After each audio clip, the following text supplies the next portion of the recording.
here, so if you would, all are able, please stand for pledge allegiance. Join me. Pledge allegiance to the flag of the United States of America and to the republic for which it stands, one nation, under God, indivisible, with liberty and justice for all. We should have some Zoomers on. I don't know if Chris is on yet, Sarah's on. Chris is coming, I think. I've only got Sarah. Yeah, so. I'm here. Yeah, thanks, Sarah. Good morning. So I know you have a privilege of the floor, so Adam, if you want to go ahead. Yeah, good morning, everyone. It's been a little bit since I've seen you, but there's been some big news. You know, I know we brought up the topic of the proposal to What's your name? Adam Stahl. I have it too at the bottom of this. I don't know if you got a handout. You need the spelling there. Thank you. Yeah. So I am here to propose the recommendation to amend the current town code, chapter 96, will allow cannabis retail dispensaries and on-site cannabis consumption sites in the town of Canandaigua. And we went through this last time, and I know there was a lot of great questions. I'm kind of here today to provide a little bit more information. The big news was the federal government's decision to reclassify cannabis. We all knew that was coming. We kind of discussed that. So that's in full swing now. And then really today, you know, I did a lot of talking last time. I'd like to learn maybe just a little bit more. If the folks in the room were, you know, maybe you were here when the decision was made to disallow it. I remember when that came out right before OCM was kind of up in full swing. We talked about that too, the sequence of events that led to that decision. But what that process was like and what the thought process was then, maybe understanding what it was like then in the environment of cannabis legalization versus where we are now might help us navigate that discussion a little easier. So this format is not really set up for question and answer, so it's more for you to provide a monologue to I'll us. just leave that question in. Yeah, that would I'll be. just leave that question. We're gonna put Adam on for July next meeting, which will be more interactive. So food for thought, left you with a piece of paper. Looking forward to some good discussion Great. and maybe some recommendations, coaching. Right. Questions out there. That sounds good. We'll our attorney's not on yet, but we'll be having a discussion with him about that as well in between now and then. So Perfect. thank you for your time. Thanks, everyone. Thank you. Thank you. Did everyone get a chance to take a look at the minutes from last meeting? I did. Were there any additions or corrections? I've got just one. Page 4. Under garage guidance, fourth line down, referring to a ZLD. I don't know what a ZLD is. Zoning law determination. Yeah, so it's what the zoning officers or planning, any of the staff write up where we evaluate the proposal or the application to see where it fits in zoning, if everything is applicable or if any variances are needed. Thank you. So what the hell was that? Those abbreviations always get me too. It's like you have to sit and think and think and think. So Generally, I know what they were. I said. Okay, thank you. anything else? Just a motion to accept them? So all in favor? Aye. And thank you for getting them out, before. We appreciate your hard work, Kim. I know sometimes we throw a lot at you. So we were gonna discuss, we have a farm labor housing. Does anyone need a copy of that? I think I have one extra one. Please. Thank you. So there, I know that Sarah sent out, I think she sent that out to everybody. Some of her comments on that.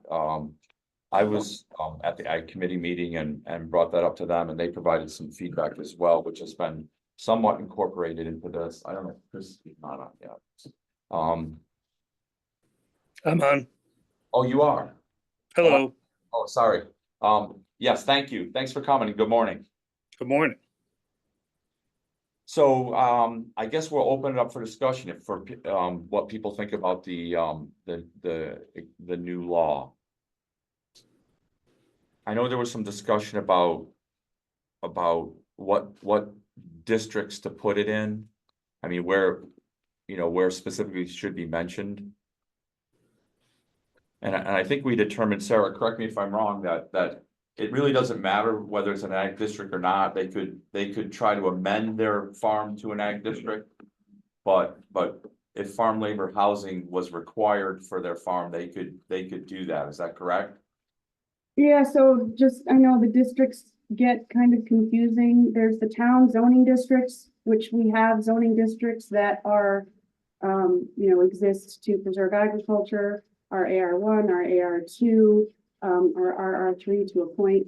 But then there's also the state agricultural districts, which, for those of you who have used Encore, it's a yellow layer that you can turn on and off. It's called OC1, I think, for Ontario County 1. Those districts, that's what the Ag and Markets is talking about when they say they protect, farm labor housing in an agricultural district. That's the district they mean. Property owners can apply to have their land included in that state agricultural district. Most of our farmland in the town is already included in that. So for all of those parcels that are already in that state agricultural district, their right to have farm labor housing, I believe, is already protected regardless of what zoning district they fall in. And in my email that I sent last week, I think I sent it. I don't believe I sent it to everybody in the ordinance committee. Sorry, I sent it to Dave, and I sent it to Chris Nadler and our internal staff. So I just wanted you guys to keep that in mind. Nadler, you can correct me if I'm wrong at any point here. As we drop the new law, that those parcels that are already in that state agricultural district can do this regardless of whether we include their zoning district in the law. I think that's a fair way to state it. For everyone's just background, the New York State / Ontario County Ag District that you hear about, it is not contiguous. It's essentially spot zoned to agricultural parcels. And that's the way it's supposed to be. And any farmer in the town that wants to be spot zoned can apply for that, correct? Yeah, they do. I believe that's correct, Sarah. Yeah, they do it through the county. The county manages the enrollment in that zoning district. I don't know if it's a continuously open enrollment or if it only happens once a year, or something else. I'm not as familiar with that process.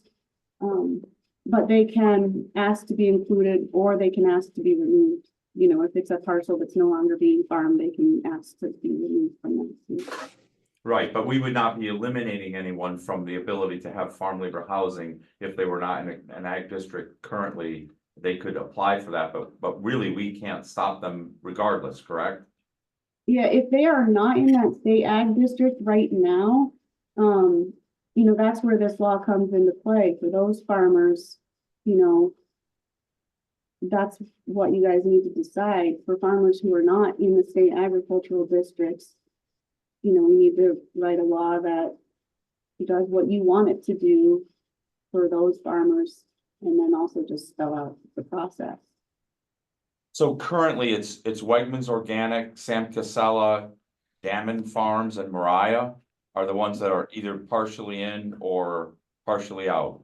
Yeah, so this is I turned on the layer, turned it on and off and looked at the town, and this is not, 100% statistically accurate, but in looking at that, like I said, most of our farmland is already in that state ag district. And from a cursory review, it looks like, yeah, those farms are the only ones that have maybe some of their farm parcels in it and some of their farm parcels out.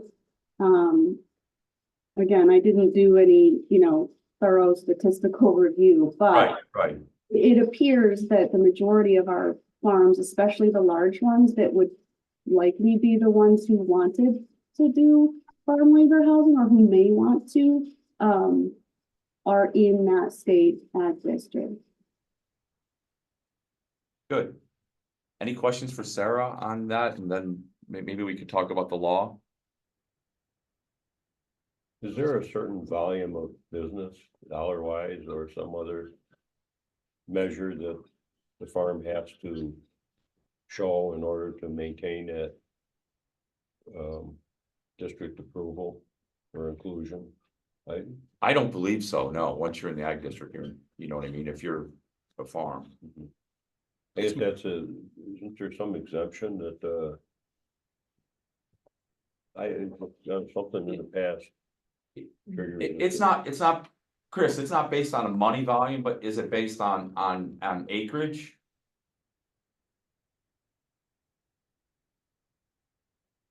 I don't think it's based on acreage. We have parcels of varying sizes that are in that state ag district.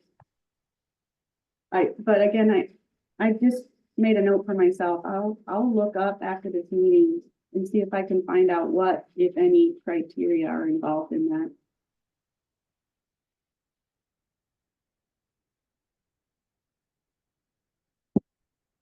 So, what do people think about the local law? Were there any additions or things that we have not addressed? It would seem that any operation that wants to build farm labor housing would have to be a substantial. You're not gonna Size in plunk down order the to- kind of money to Yeah. pick grapes. So it's not or- just gonna be somebody with acres. 5 acres. Right, exactly.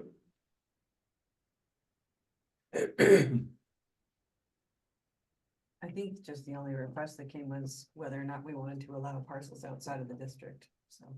But I think we can get them in the district. I agree, Yeah, but yeah, that would without, be, right. I mean, I don't know if there's a way to clarify this, because I have to say, if I were running a farm and I decided I wanted to go farm labor housing, I would have to hire a lawyer to figure all this out and how this works, so I don't know if we can maybe create a policy or something, or a checklist, or I don't know, but something that it makes this a little bit less cumbersome.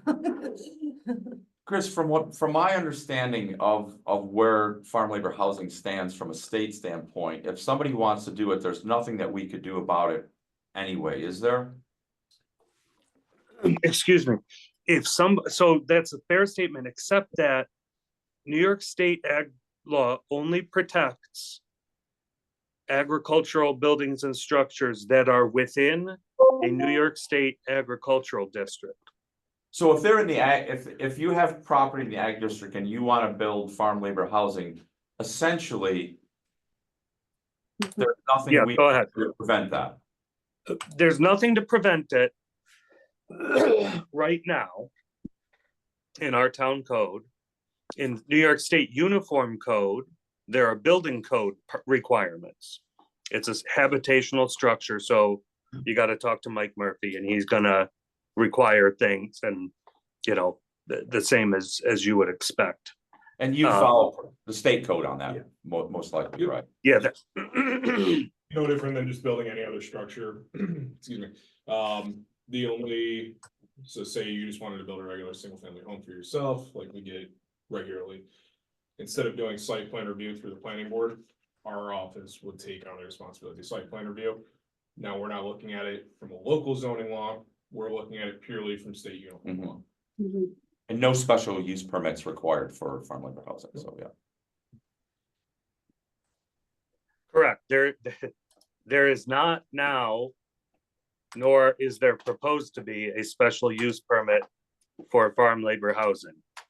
We have a section in our town code right now entitled farm labor housing, for special use permits for farm labor housing, but none of our zoning districts require that special use permit. So I guess people could voluntarily get a special use permit if they wanted, but I don't think they want to, and Shouldn't we just, we can't require them to.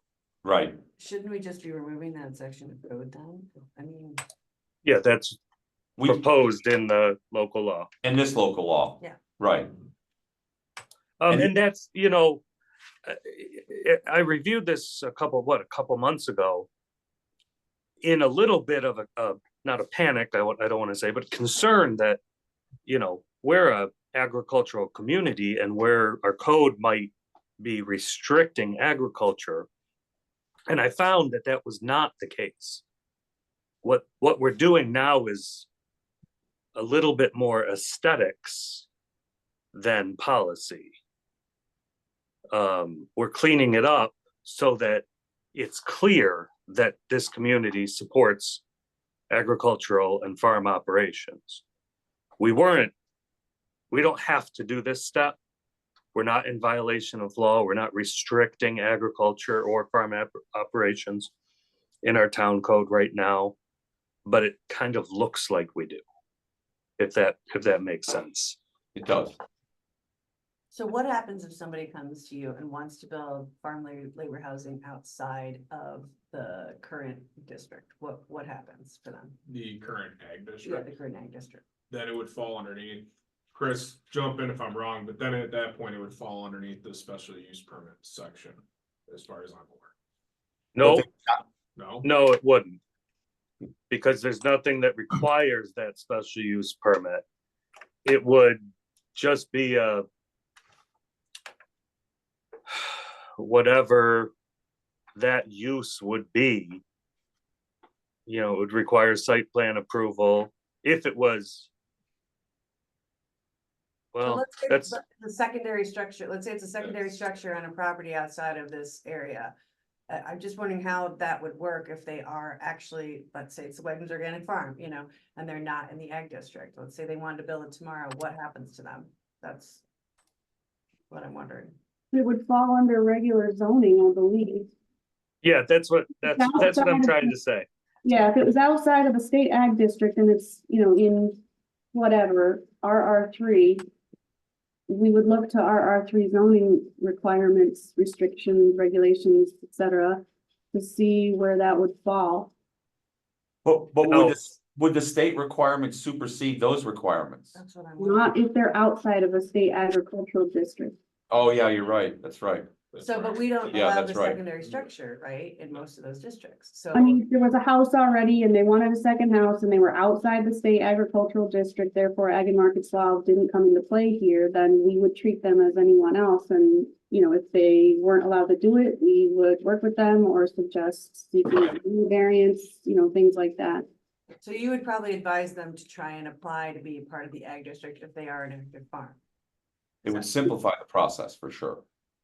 I mean, yeah, if they're an actual farming operation and which does not include hobby farms or planting vegetables for your own farming or for your own family, you know, farming operation as in you sell this Yeah. for a living or, for, you know, a commercial operation. Then yeah, it probably would be in their best interest. But again, I'm not super familiar with how the state ag districts are regulated, how someone what's required for a parcel to be in it. I just know that it's done through the county. You know, Mariah's in there. Is horse boarding, is horse boarding looked at differently? I mean, I know it's looked at differently in agriculture in a way. But is it, would it be in the state requirements for farm labor housing? Dave, it's oh, Sarah, if you've got an answer, go ahead. Well, just from reading the state ag and markets laws, it can be a farming operation. It's a special, it's its own category, equine Right. facility or something like that. Right, And that's not like you have a couple horses and they're your own. This is, Right. you know, larger like stables, riding facilities, boarding, training, breeding, etc. right. I mean, you would have to be big enough to support a commercial operation that would need farm labor housing. So it would have to be significant revenue stream coming in, I would think. Absolutely. Now, with the horse boarding, it's very similar to farm labor housing. I intentionally left it out here because there's some other considerations. They're more event, or they can be more event oriented. So my recommendation is treat them separately. If you want to talk about horse operations, let's do that next month. Let's get this, let's I get agree. started on a real agricultural, I guess, improvements to our code, but let's not delay. Absolutely. I totally agree. Any other questions from anyone for Chris, Sarah? Anything in this law that people would want to look at to change or word differently? Mike, what do you think I'm just about looking it? at the comments again from the. Enforceable, that it's gonna be good for Yeah. you, yeah, Yeah, when we're dealing with something like this, I hate to say it, it's simple. yeah. When we get to the state stuff, that's where we kind of have to draw the line in a sense of we can't change the state code. You can ask for variances and stuff like that, but allowing it, our office has no problem with it, and it makes it a lot simpler for us. And we literally have two in the queue. Yep. Farm labor housing right now, so. Yeah, so we'll be moving forward with those. Well, good, then, it sounds like this committee would make an affirmative request to the town board to pass this as it stands then. Great, Can I ask a question, sure, to Don't Chris let her. and?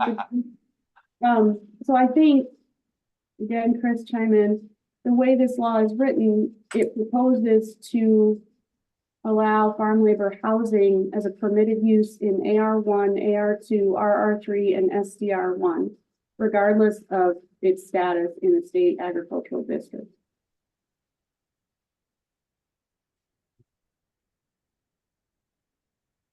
yes, Okay. is everyone okay with that? You're not gonna have proliferation. No, no. We've probably got the only two we'll have for some time that are in the queue. The way I looked at it when I was preparing this and talking to the Ag and Markets Council and our own staff, you know, the risk of allowing farm labor housing is that somebody stops using the structure that was built as farm labor housing and starts renting it out as apartments or what have you.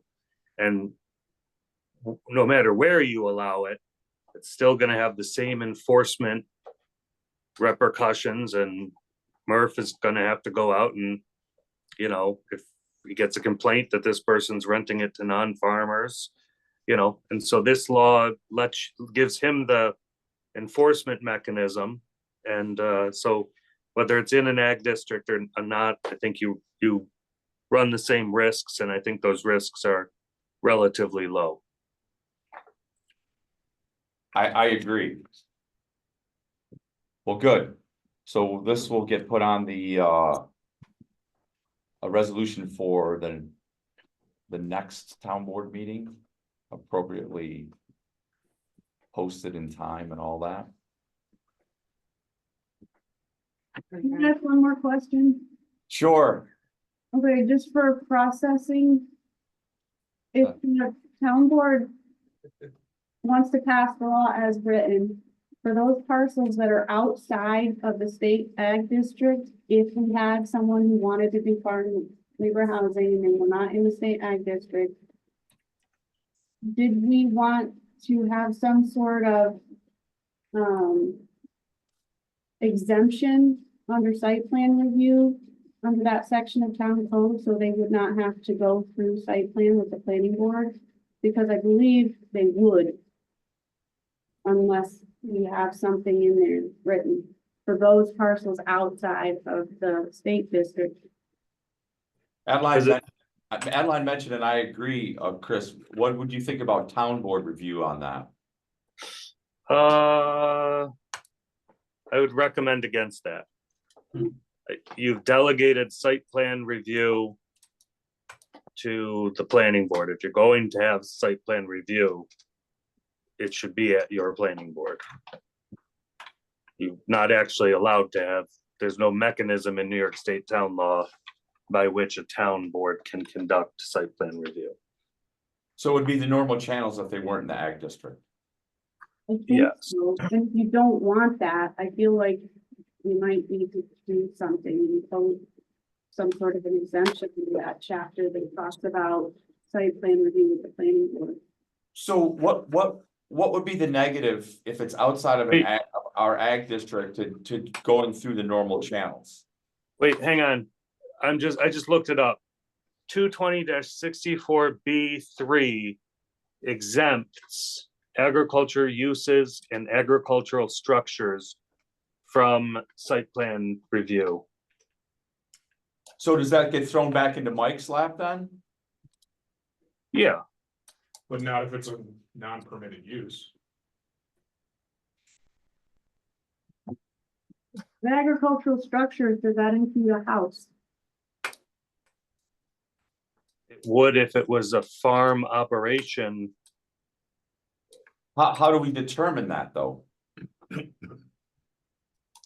Under the guidance provided by New York State Ag and Markets Department and case law that's out there. For example, there's a Court of Appeals case that says farm labor housing supports farm operations or something to that extent. Right, I don't know. I just don't know off the top of my head. I don't remember if the farmer's house. I think there's an exemption out there for that, but I just don't recall. Why would a farming operation not want to be in an ag district?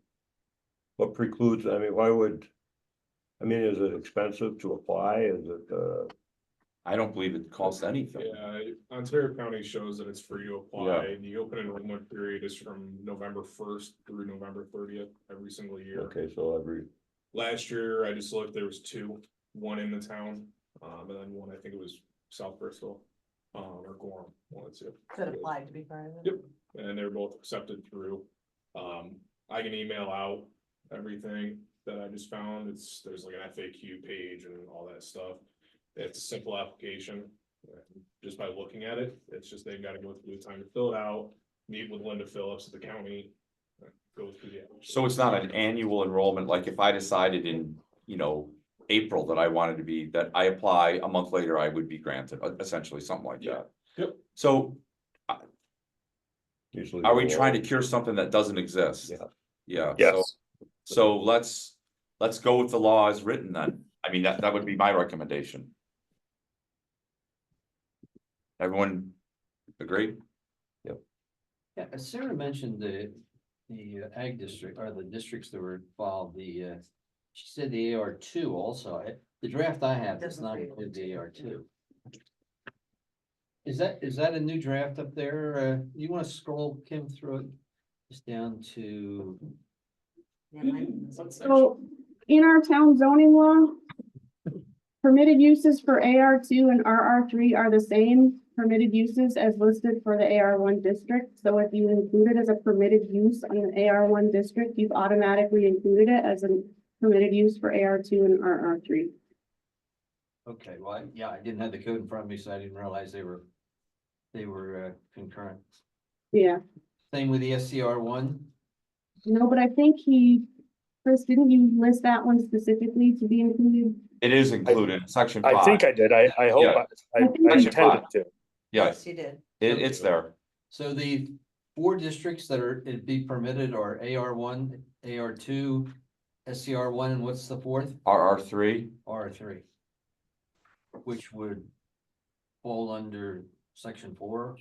Essentially, it's the same. Mm-hmm. Okay, Is that correct, Chris? Yes, I believe that's correct. okay. So by saying AR1, you've covered the other two. Okay.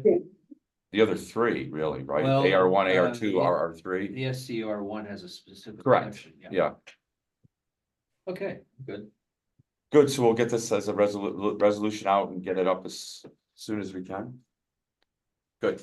Cool. The 24th. 24th is as soon as we can take action on it. Which would be to set a public hearing. Yep. Right.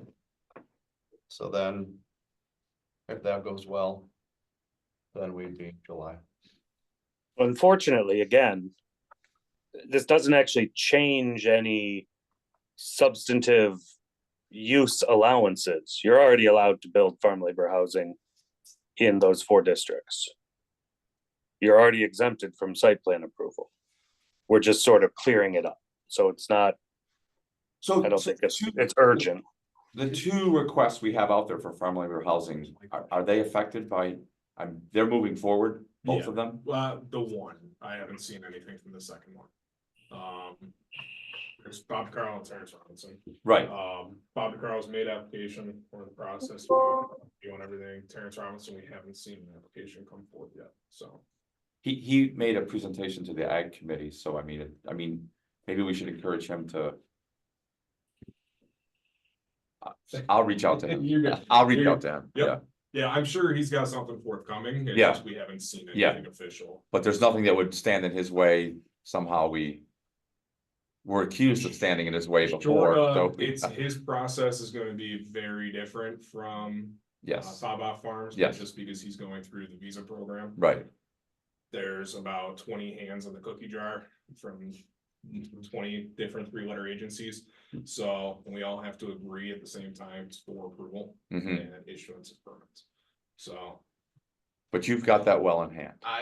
yep. When it shows up, Yep. you've got that Isn't well in the hand. First one that I've worked on for the visa program, I did one in the city. So I have an idea. Good, So- good. All right, thank you all. That was everyone's hard work on that. It sounds like we were gonna smooth over some bumps in the road and people will feel good about that. Incentive zoning. I would go ahead and have a privilege of the floor, even though there's not a privilege of the floor slot. I would Well- love you to. First thing I'd like to ask, I'd heard that Chris had done a draft. Chris? I did. I think it's up on the board right now, right?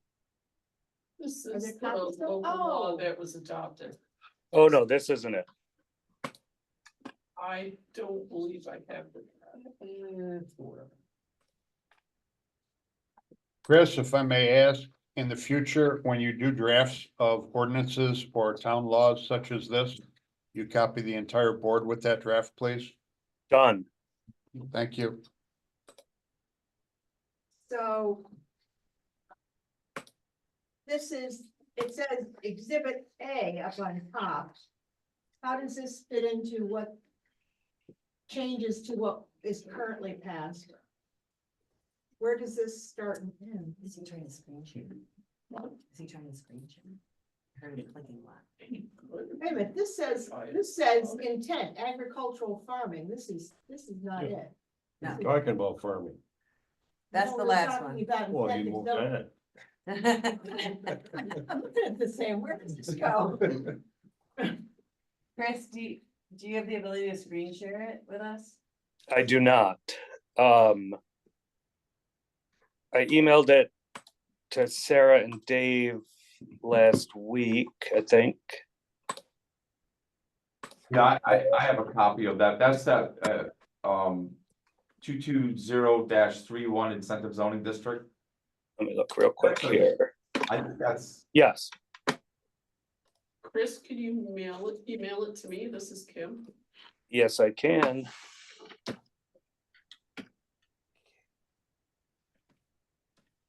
We have to do everything through Kim. She keeps us all in line.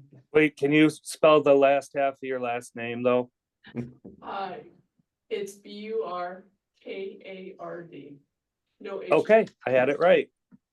I've gotten it wrong a bunch, so I wanted to. Party too. can you bring that incentive zoning one up that you had, Tim? That's all right. Okay. Oh. Is that about 7 or 8 pages long? Just sent it. That one's Okay. 9, so yeah, it's. That might be the same thing we're looking at.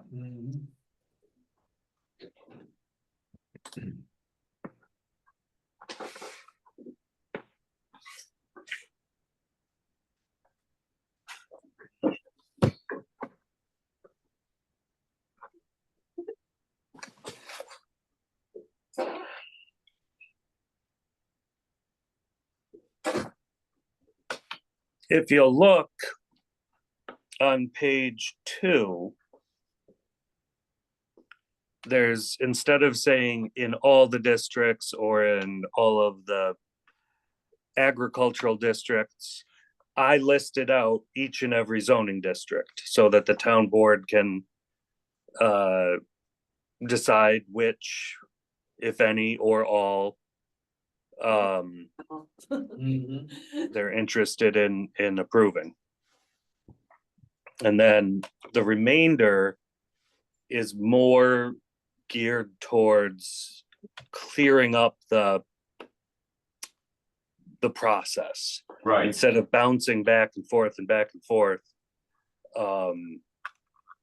It streamlines that a little bit, and it says, it spells out in a lot clearer detail what you need to submit in relation to incentives and amenities. You know, so that we don't run into any problems saying, wait, you have to tell us what the dollar value is. No, we don't. Let's just put it in the code and have that straightforward.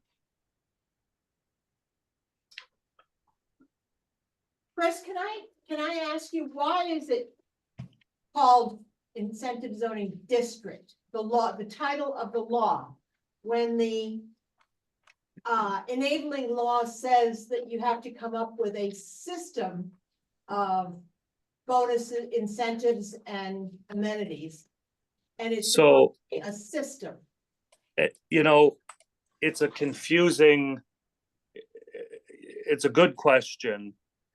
The reason is, so what is on your screen right now is the system, but what gets created at the end of the system is usually a single parcel district.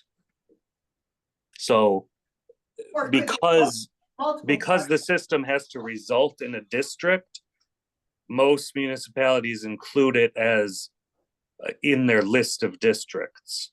So our official zoning map of the town of Canandaigua shows, or will show if an incentive zoning project is approved, an incentive zoning district on, you know, parcel X. Right, so it's essentially spot zoning, correct? I mean, you're taking. It is absolutely not spot zoning because it follows an incentive zoning system. No, I understand that, but. Yes, but of course, within- it's exactly incentive zoning, Right, or spot zoning, yes. right. I think that confuses things because as the law, enabling law says, you're supposed to be creating a system. The title is supposed to describe what it is that the law is doing, and the law is creating a system. It could say incentive zoning system, but I don't think that's necessary, just incentive zoning. Because you may have multiple districts. I'm okay with that. You're missing a couple, by the way. I was just going through. So you would say strike district from that and just say incentive zoning? Zoning. Yeah, I wouldn't argue with that. Does everybody have a copy of this? Nobody does. Nobody does. Okay, so we're dealing with. Some of them do. Can we, You wanna print it and I'll go run up and do them? if you, this is Copies, do we want? about a dozen. Do you have one? I've got one. This is what we need to copy. Okay. That's what Chris, Or are you running that then? that's exactly what Chris has sent us. So. Oh, yeah, thanks. Chris, while we're waiting for that, I was just going through it. Is there a reason, there were a couple of districts that weren't listed, like the MUOs were not listed in your districts? Which I definitely want incentives to work for the MUO. Are we? You know, this the problem you run into Scratch? Yes, when not from scratch, but your attorney's accidentally creating policy. And I did it because I assumed you wouldn't, because you've created a mixed use overlay district. No, I think we would definitely want incentive zoning in the MUOs, because that's the one area of the town that we're trying to encourage development right now. Yeah, but there's an underlying district there. You apply the MUO to that underlying It's the district. same thing with this stuff. Yeah, similar. There's no need to have MUO two in it. so it would If just you're be, gonna use it would be MUO2, redundant. or you're gonna use incentive zoning. It's not, you Okay, can't have, you Either don't or. need three layers. Okay. Well, no, can I chime in really quick? When someone petitions the town board to amend their zoning district to the MUO, they are changing the zoning district. It's not a layer. They're completely changing their zoning district. Yes, Yeah. what it was that MUO2 designation overlays Overlays an it area down, so. of other zoning districts. The MUO zones, the 1, 2, and 3, those are the areas where someone has the ability to rezone their parcel to MUO. So at that point, Sarah, let me interrupt. That point, all we've got is a system in those overlay areas, call them an area, not a district, overlay areas that can result in a mixed use zoning district Correct, on a single parcel, for example. right. So it really is the same setup as this incentive zoning system. So Yeah, it's just in a more limited area than this would be. But the question is, if you have a parcel that's already been zoned to MUO, would you want them to have the ability to come and ask to switch it to an incentive zoning district and go through this process? If it's not listed underneath there, they would not be able to do that. I would think they would, which is why I brought it up. I think also the form-based code areas, neither of them were listed either. FBC, FBCD and FBCD, there's two of them. So there's the 332 and the mixed use. I think maybe you just said FBC instead of indicating that they were 332 and the mixed use sub area. There's two different ones. oh. All right, we'll get that straightened out. And then I don't know if we need to include the PUD in there. That's listed on our zoning map. If you want it to be, if you want incentive zoning to be allowed there, Had a put, why would you want to? I don't know. That's why I'm Wouldn't like, what? I've just found the ones that weren't on there and thought I'd bring them up. There was another one that, Linda from Ontario County mentioned, I think it was Give and take. uptown or community commercial or something. She said, why would you want incentive zoning there?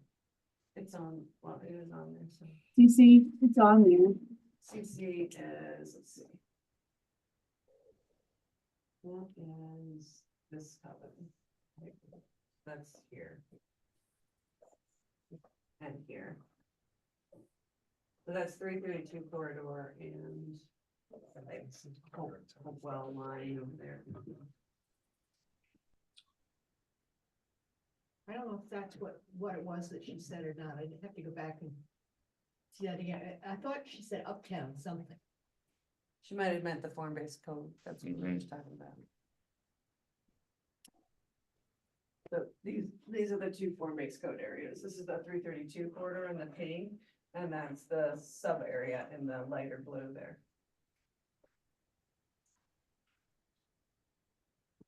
Can I ask a couple of other questions while we're waiting for Jared to come back with the copies, Chris? Sure. Seems to me there's a number of things that are mentioned as mandatory in the enabling law that we totally skipped over. The most obvious is 3G.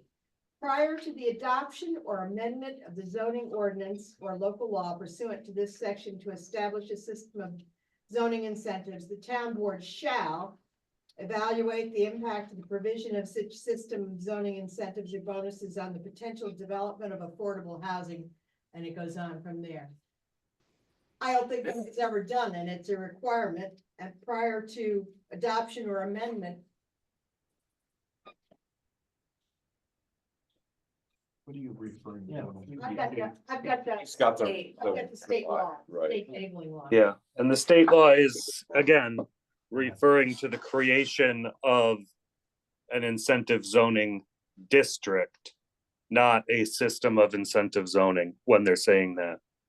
So a specific plan.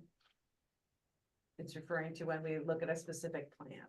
Well, for example, let's say somebody came into the town with an incentive zoning application after we've established a system for incentive zoning and said, hey, I want to tear down all of the houses here and make luxury housing. Well, the town board should consider, well, what's this going to do to affordable housing before they grant the creation of an incentive zoning district?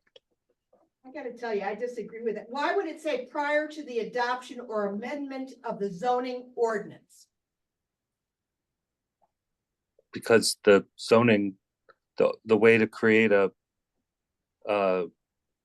incentive zoning district is through ordinance, is through a local law, Yes, which is an establish- ordinance. It says to establish a system of zoning incentives and bonuses.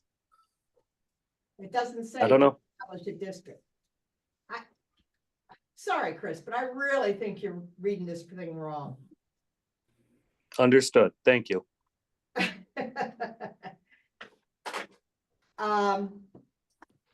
Another thing that it requires is that including methods required for determining the adequacy of community amenities to be accepted. Including methods. It wants you to give a method for determining the value.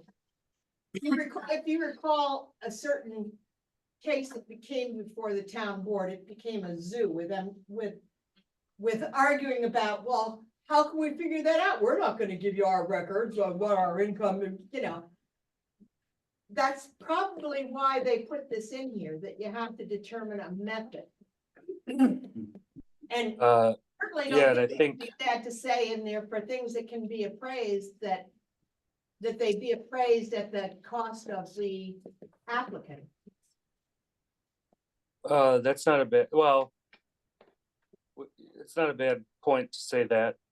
Down below on page 3 in the revisions, there's some methods. The statement of value should clearly identify the method by which values were calculated and should provide information as to the source of any data upon which the calculations rely.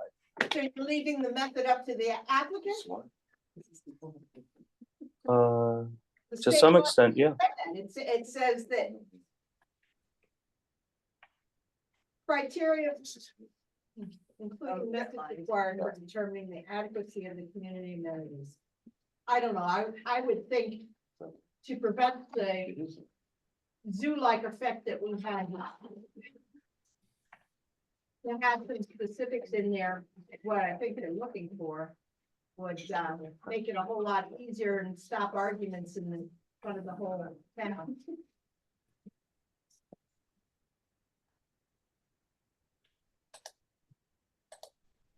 We all just got your papers, Chris. Sorry, we're Okay. put it in order here a little bit. Should be good. I hope they were. The copy is kind of fun. You dropped them that way, did you? I'm not answering that question. Shuffle it. Okay, so Chris, Yes.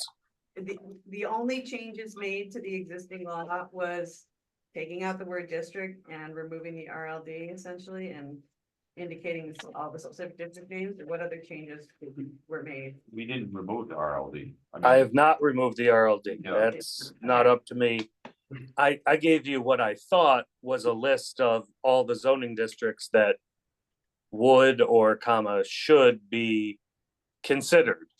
But I think Adeline, you make a good point. If you want the MUO, maybe the PUD included, let's include it. We should definitely include the MUO. I mean, I've removed the word district and I've added PUD and MUO just for consideration. RLD is still in there for the board's consideration. I would list both for base code areas separately too. Okay, So what do people think about the RLD in the incentive zoning? say that again. No, I was asking the committee about what they thought about the RLD or the districts designated for incentives. Are there any additions or deletions we should consider there? I think we heard pretty strongly from the Watershed Alliance that they were not in favor of the RLD. Do people agree with that? Well, that's what they said, yeah, I agree, they said that. I agree that they said that too. Do you agree with removing the RLD from incentive zone? I'm not on this committee, but I do. I do as I well, do as because well. I feel that the incentive zoning is, its stated purpose is essentially to encourage development on a particular parcel that we want development to be encouraged. And I can't think of a parcel in the RLD that you would want to use incentive zoning for. That's what I did. Can anyone think of a Yes. parcel there? Yes. What parcel? Well, first I want to point out that the intent of this law is to protect highly valued ecological resources and environmentally sensitive areas. That's what this is used for, to promote that. Don't we want to promote that in the RLD? That's not the what first- This is used for. It is too. It's a statement right there. Is to protect highly valued ecological resources, geological features, and environmentally sensitive areas. You telling me I don't read right? No, I'm telling you. That's what this the- says. The purpose of the law. That's what is it says to- right there. Read what this says. The purpose is to protect highly valued ecological resources, geological features, and environmentally sensitive areas. That's what it says. That is one of the Let me things. see what yeah. copy is that you're looking at. But I mean, I agree with you, John, that we definitely want to protect those, and certainly in the RLD, we want to really protect those. Absolutely. But what incentives would we use to discourage development there? I mean, I don't understand that. I mean, The purpose, The purpose. purpose sentence is right here. The purpose is right here. A, B, C. Under C is B, 0.1, purpose. 0.2, 0.3, C. 0.4, 0.5, 0.6. I know how to C- read. C I is don't a- need somebody to tell me how to read. yeah, that's, C is authority, B is purpose.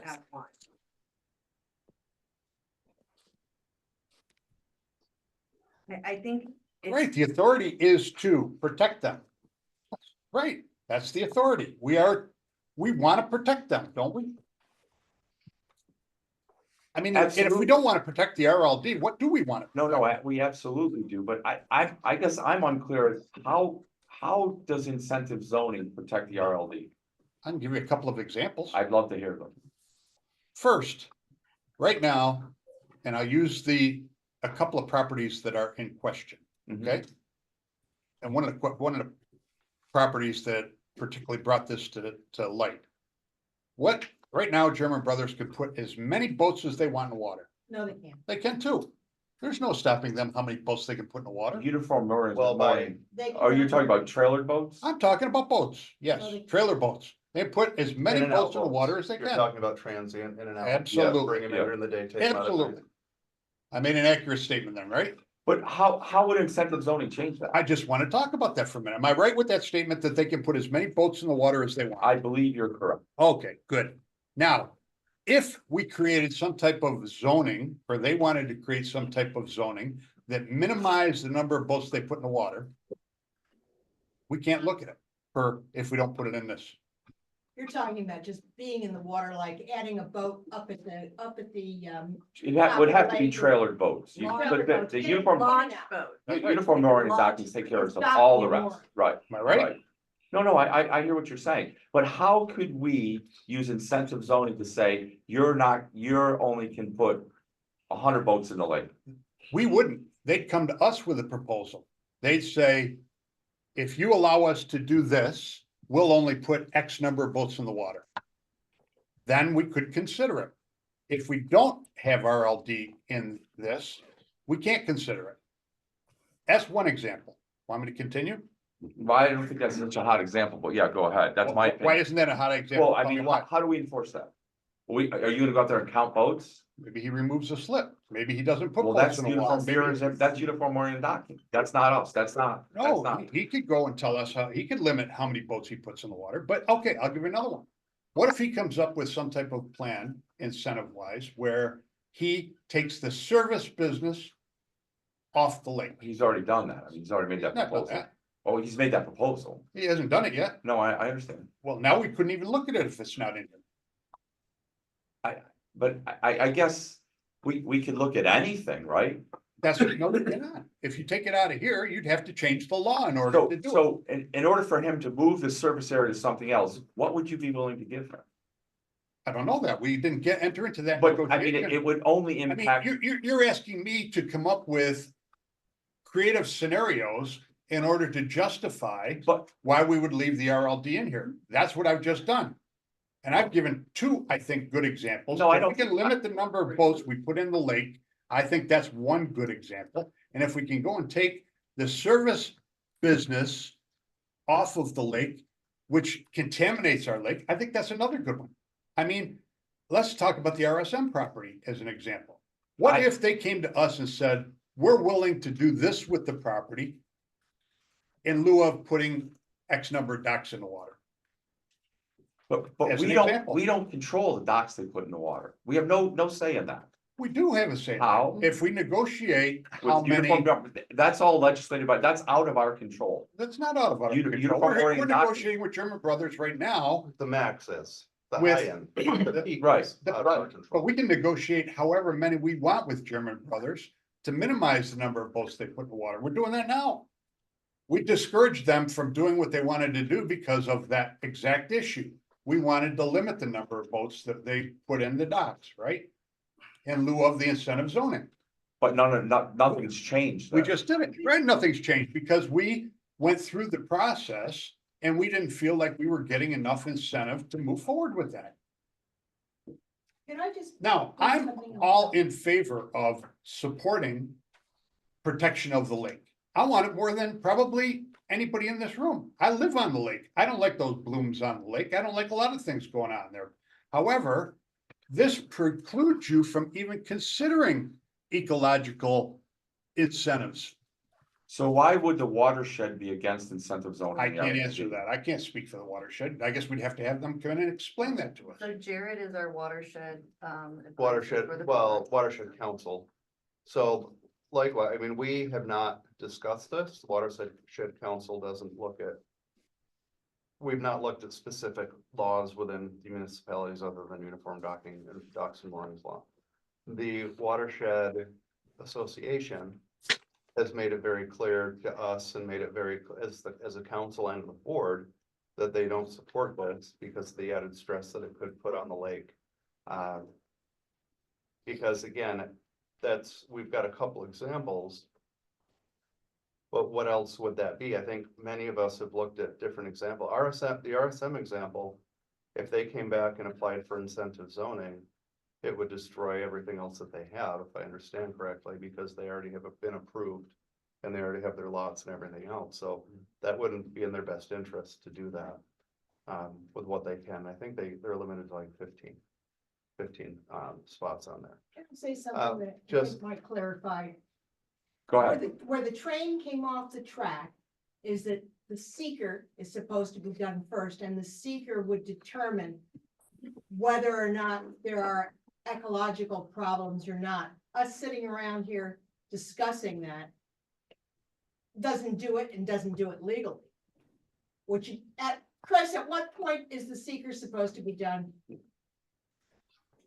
There would be a seeker for a local law, this local law, if it were going to be proposed to the town board, that would determine the impacts on the environment that would be caused directly by this local law.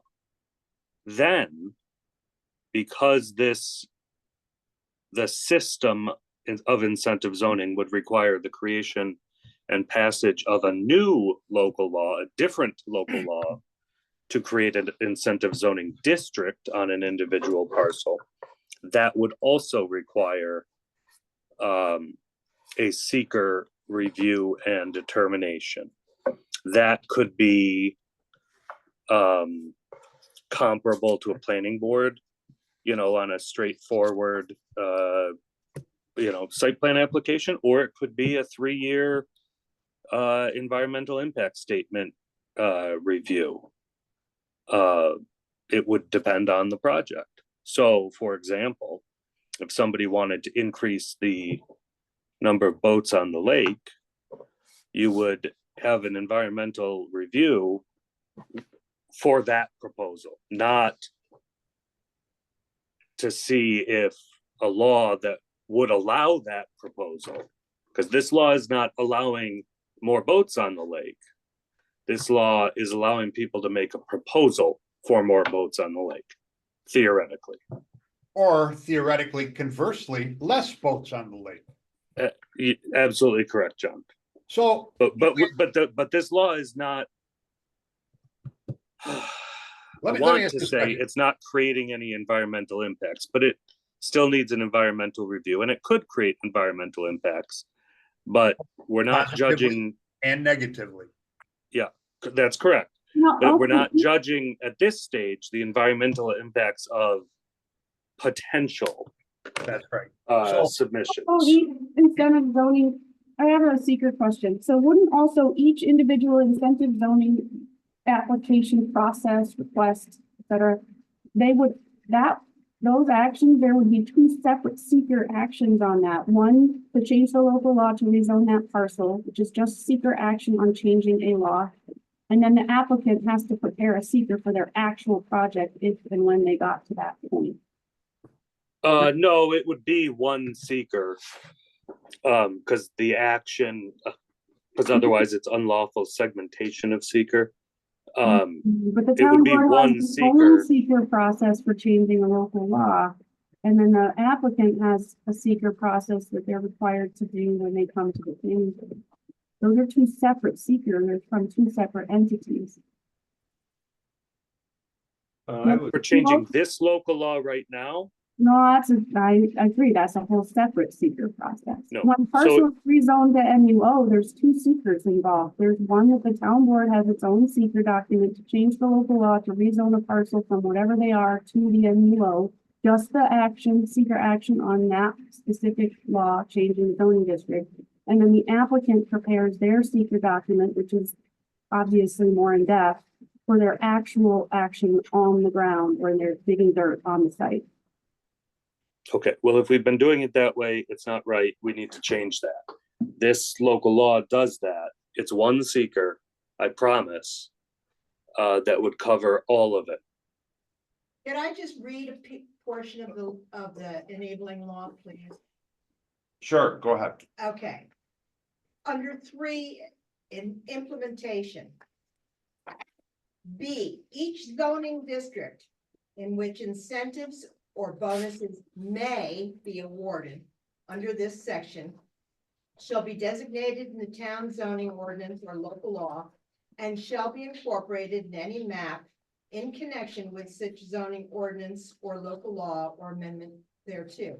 C, each zoning district in which incentives or bonuses may be authorized shall have been found by the town board after evaluating the effects of any potential incentives which are possible by virtue of the provisions of the community amenities to contain adequate blah, blah, blah, blah, blah. There will be no significant environmentally damaging consequences and that such incentives or bonuses are compatible with the development otherwise permitted. Look, if you don't mind, what brought us to this table originally, I think, and the review of this code was whether we should allow incentive zoning in the RLD or not.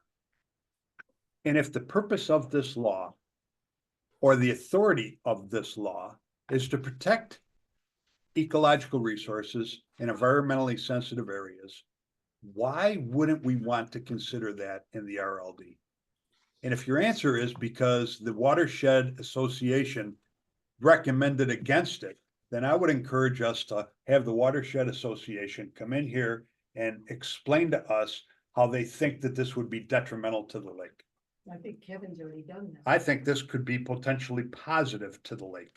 And I think the process we just went through with German Brothers Marina's application solidifies the fact that incentive zoning works. We weren't satisfied as a board that what they were offering us was beneficial to the community. Now, maybe if they had done it a different way, or maybe if they had limited the number of boats they were going to allow in the lake, or maybe they were going to go and take their service operation off of the lakefront and put it someplace else, we might have considered it differently. They, in fact, did not provide protection of the lake adequate enough for us to vote yes for it. However, I can't look into my crystal ball and say what the future might hold. And if somebody brings to us a proposal or a concept that is gonna benefit the lake environmentally, I think we ought to be able to take a look at it and consider it, where this will tell us we can't. And that's So- what I object to. So what I think we should do, we're not, obviously not gonna solve this today, because we'll get Kevin in to make a presentation. Why he feels incentive zoning would be a negative for the RLD. Absolutely. That would be, that's one solution. So in the July, I will contact Kevin. And I That was would, July I would 3rd. contact, Lynn Klotz as well. Do you know her? Yeah, Would you contact her? yeah, Because I have Kevin. Yeah. I don't. if I can share just a couple more things. You know who else you might want to invite? Just, I don't mean to interrupt. Yeah. Who's the guy that sits on the city council that did the presentation about the? Doug Merrill, Doug Merrill. Yes, I have yes. his. all right, I only have his contact when I see him at our. Because he was very LDC. knowledgeable and he, An RIT professor. did a Yeah. nice approach Yeah. from a Yeah. very Yeah. scientific level and. So Oh, go ahead, I'm I sorry. just want to, just a couple of things I want to share. I do want to point out E on this. Permitted incentives, the town board may grant the following incentives: increase in dwelling unit density for a site, changes in lot area and dimensional requirements, changes of use. So I mean, the specific example we're looking at right now, that is not a change of use. It's still a pre-existing non-conformity as a marina. I'm just using the German Brothers example. It's not a change of use, so technically, according to this, it doesn't fit any of those, does it? No, Increased dwelling density, changes of lot area, change of use. I'm just throwing No, that so out. in that case, for German Brothers, It's just a thought. I don't know. the the change of use would have resulted, or theoretically would have resulted in changing it from a tier 1 to a tier 2 designation under the UDML, because you would have been authorizing a commercial use, which makes it a tier 2, or theoretically makes it a tier 2. And that kicked them up to allow all the boats. Okay. And then my other concern, my other thought with this, and I don't know why the timing, but this came to us all of a sudden. I think back in 2022, when it was introduced to us as, wouldn't it be great to include RLD incentive zoning in the entire town and expand it? And no longer was it dry, that law, that we had this application for this project. So it's never sat well with me, and it was just my own personal What longer, feeling. what was the word? The law was hardly even dry, Oh. and we received this application. So it's never sat well with me, that timing. It seemed really rushed. But I think it's a good idea to bring in Lynn and bring in Doug and bring in Kevin. And bring in others, even some of the people on the county planning board who gave their observations when we sent it to them. I mean, I'm still not comfortable with it in there, but I'm willing to listen and see where they come You from. know, something you have to consider, and all we're talking about is boats on the lake. But that's not the only thing that could result from this, and that is the RLD is a residential lake district. The only permitted use is residential. We happen to have a grandfathered marina down there. But you have to remember that somebody could come in and say, well, I want to build a restaurant. I'm going to buy 3 lots there and knock them down and build a restaurant. Is that to our benefit or not? I mean, And is that compatible with the, well, that's the thing. I mean, it's complicated, and there's really a very strong voices on either side of this, but I think you have to remember that when you talk about changes of use, number 3 here under E, the restaurant would be a change in use. So in the case of the German Brothers, they were originally, if you remember, talking about a restaurant. They were talking about an ice cream stand. They were talking about building a series of rental houses up on the hill above the whole property. I mean, that was a significant change in use of the property parcel. But you have to remember that there may be other reasons to leave it in here other than the lake. Personally, I don't see anything ever going to happen down there that would change it from a residential area. I agree. Somebody buying a bunch of properties Right. and doing something, they economically wouldn't. make Right. sense, financially. You would wouldn't not, make sense. right. you would not survive. Right. I really think that the problem, though, needs to be a clarification of the seeker. And then what is the system and timing for doing the seeker for the passage of the law? Chris, can you address that? For the passage of this new local law, Yes. And who, like any others, when the board sets a public hearing, that declare intent to be lead agency, and then at a public hearing, they would conduct the environmental review and review They any actually input discuss- from, excuse me, review any input from outside agencies that have been involved in the coordinated review.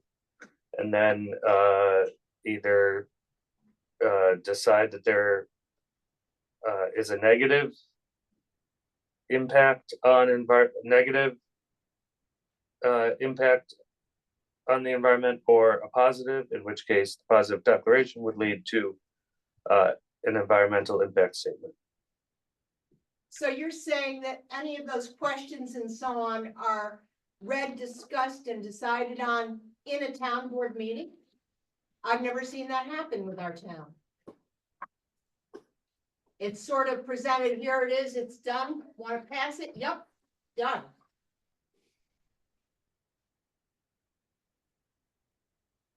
At what point are those things that are on the seeker actually discussed and decided?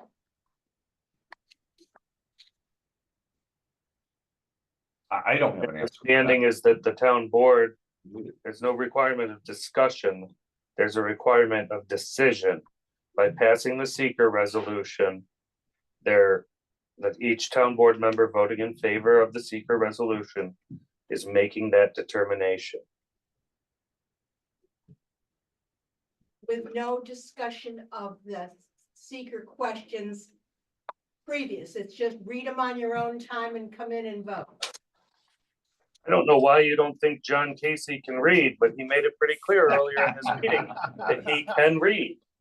I think all 5 board members are capable of reading. I would prefer not to discuss this any longer. Yeah, let's move to other parts of this incentive zoning, and leave the discussion for the districts after we've heard from some of the water, environmental people. So are there other things in here that? Chris, you said you tried to eliminate the back and forth that exists in the current law. Specifically, what did you do to relieve that back and forth?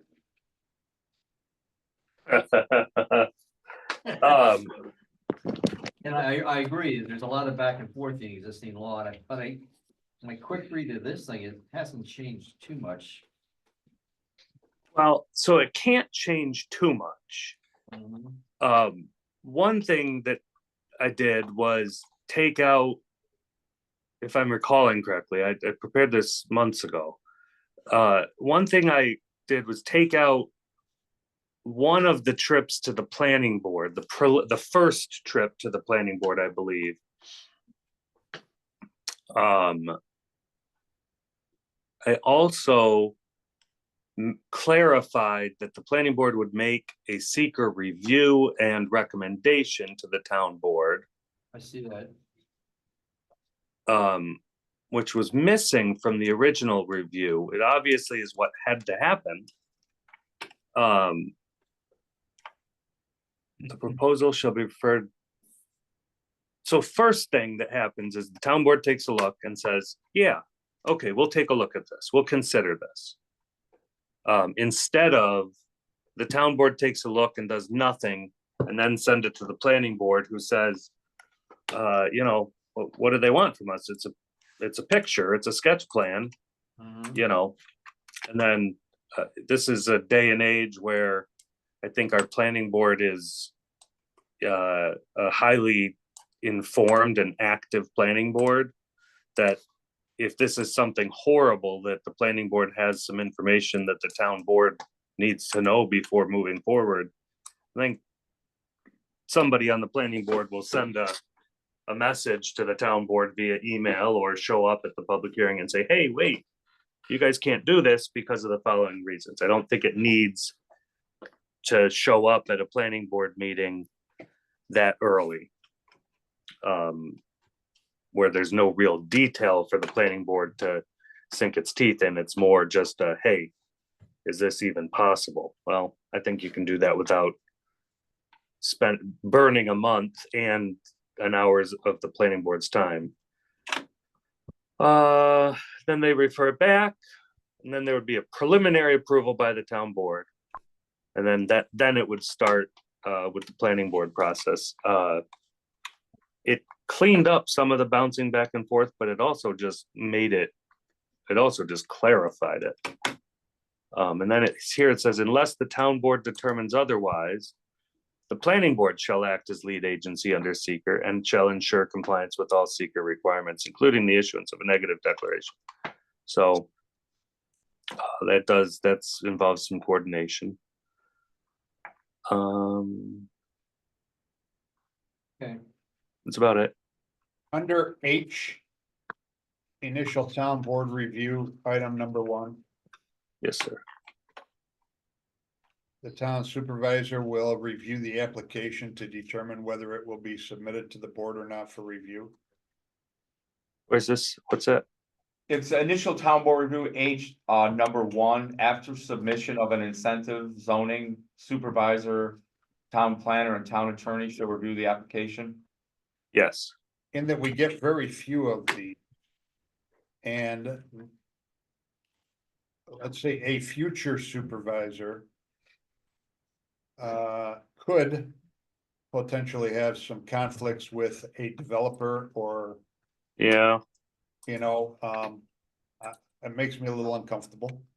I would think that if the planning board has reviewed it, why not let it go to the town board? Why does there have to be a step where the town supervisor makes this determination? Well, there, I don't think the planning board has reviewed The it. planning board hasn't seen it yet. Yes. This is the very first, very. And so my intent there, and I'm open to suggestion, is to prevent, you know, Wasting what's time. happened recently in the past where an application shows up at the town board that, you know, was inadequate, insufficient. My intent there was to give the town supervisor, the town planner, and the town attorney the authority to say, no, you need to provide this, this, and this. And I'm not saying, you know, full set of site plans. I'm saying explanation of your amenities and incentives. So maybe that needs a little work. I just don't want personalities in the future to become an issue, that's all. Right. But it Okay. does have, That's my concern, Yeah. that's all. unless it was clear that it was those 3 making the decision. That it just wasn't one person. That it wasn't just a supervisor making it. Right. That it would be those 3, then make the determination that it goes to the board, because I know that we don't want. Because last time, you know, I think of the number of meetings that we had in Yeah, our yeah. first foray into it. Yeah. We want And- to streamline that process Yeah. for sure. Yeah, and I'm not finding fault with the streamlining of the process, I just don't want it to sit No. with one individual, that's all. Right, so. Yeah, maybe we'll come up with a better method. a statement that those 3 in conjunction, because it really should be, I mean. The supervisor to see if it goes to the board, the town planner to see if it fits. And having given it initial review, and then the attorney to make sure that legally it fits within what we're trying to do. But it would have to be, those 3 in consultation or some clarification that it is those 3. Making that decision to move it forward.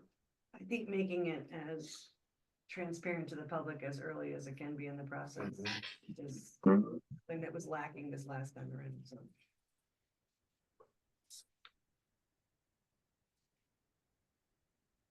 Is, I guess it's. Under the same topic, I guess.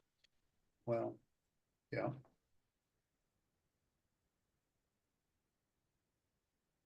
It's under J, preliminary approval by the town board.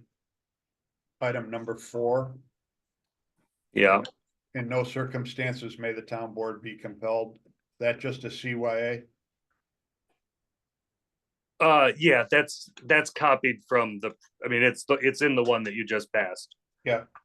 And was in the original one. Same page under K, number 2. And it's more Yeah, question than anything. It says that they have 180 days to act. Or no, maybe I'm reading this wrong. Wait a minute. I can read wrong. Noting on the. John, come on, you're killing me. It's gotta be on the map within 180 Yeah, that's days. on the That's map, okay. That's right. just the map. Yeah, it's saying that the site plan approval doesn't last forever. Right. You gotta get your act in gear and get the town board to sign off on it. Yeah, that's all the comments I had. And I think it's a So- great idea to have them, people come in and talk with us. Yeah, I mean, if. Before we decide on the districts, I mean, I think we can all agree on everything. Except the RLD is the question mark, and it would be good to hear from. Water environmental people on why or why not, so determine from there. Well, and I will qualify this. This was a draft I prepared a couple months ago that really was too late, and it's not perfect. So please take a look at it before it gets enacted. This is a tricky process, so we need to play it out that the process works the way the board wants it to work, not the way I came up with. Or, make sure that the way I came up with is gives you the review you need. So I know that we have, Adeline, you'd mentioned putting the form-based code in here as part of it, and I know that we have discussion now within form-based code, potentially. You'd also mentioned the MUO. Wouldn't you would apply to extend the MUO or even being part of the MUO, or you would apply to be a PUD? You missed this when you were upstairs picking up paper. Okay, all right, sorry. Sarah, can you explain it again? Sorry. She's still there.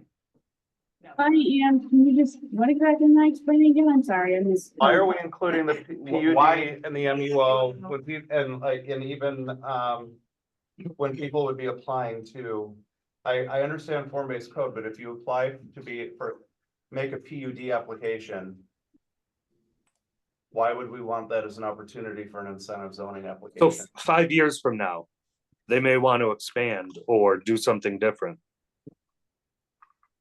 Yeah, or parcel could be sold and a new owner may want to do something that would not be allowed to be done in the MUO district. And MUO is always associated with the site plan, so if they wanted to do something different, this would give the town board another option, of communicating with them if they have a need to put it again. Okay. Thank you. If you include them, why would you not just leave this list this way and add them? In other words, leaving the RLD in here, because you're putting in every single district we have. Except the Why RLD not is leave- what you're saying, Well, because if some it was people don't removed, like it. if it yeah. were removed, yeah. I mean, again, it's not just boats on the water. I mean, No, this I thing totally applies agree with you, to Terry, I'm not, Anything that could be done. right, And it's a residential lake district, so in my mind, change anything from residential.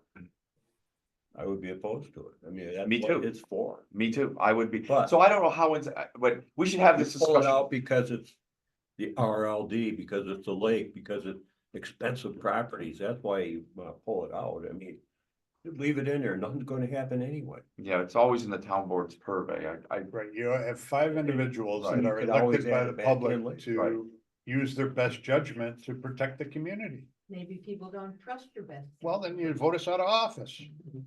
Next We time. should, next time you vote us out. If we- My opinion is based on the fact that there are many times when the people in this room don't have as much information as experts in the field. When experts in the field are telling me that that is a bad idea, then I'm gonna go with what people who know more than me about that. I don't wanna go back to the RLD to hear from the environmental Yeah, people, and if they say this is a bad idea, all about bad idea. I hear what Terry's saying. I mean, to me, that's always, you would have to, I can't imagine anything would change to make that not a residential area. And they might convince me otherwise, or might convince Right, you otherwise. right, I mean, it's. Absolutely. I'm willing to We listen we and have to hear. listen to the experts, so Absolutely. we're gonna get that on, so. Take this, digest it. We're gonna put, I'd like to put cannabis on first, just to get him in and out, and then we'll go back to this after that. Is that acceptable? Sure. Okay, so it's 7:02 at 9 AM. Digest this. Thank you, Sarah and Chris. Chris, both of you guys always put in a lot of work on this. It's certainly appreciated to give us direction to head and clarification on the direction we're heading. So we Why really are we appreciate it. enumerating them now then? Thank you. And I just need to clarify, our meeting is on 7/1, if I'm not Yeah. mistaken. Is that Monday? Did I go Tuesday? Yes. Oh, it's Monday. I was just about to ask. 7/1, sorry, 9? 9 AM. Like, what's going on? Like, it's just moving Have a around. good day, guys. I was See just, ya, I was Chris. just reading my calendar, that was all. I misread mine. Well, thank you all. Motion to adjourn. Chuck. All in favor? Aye. Aye. Is that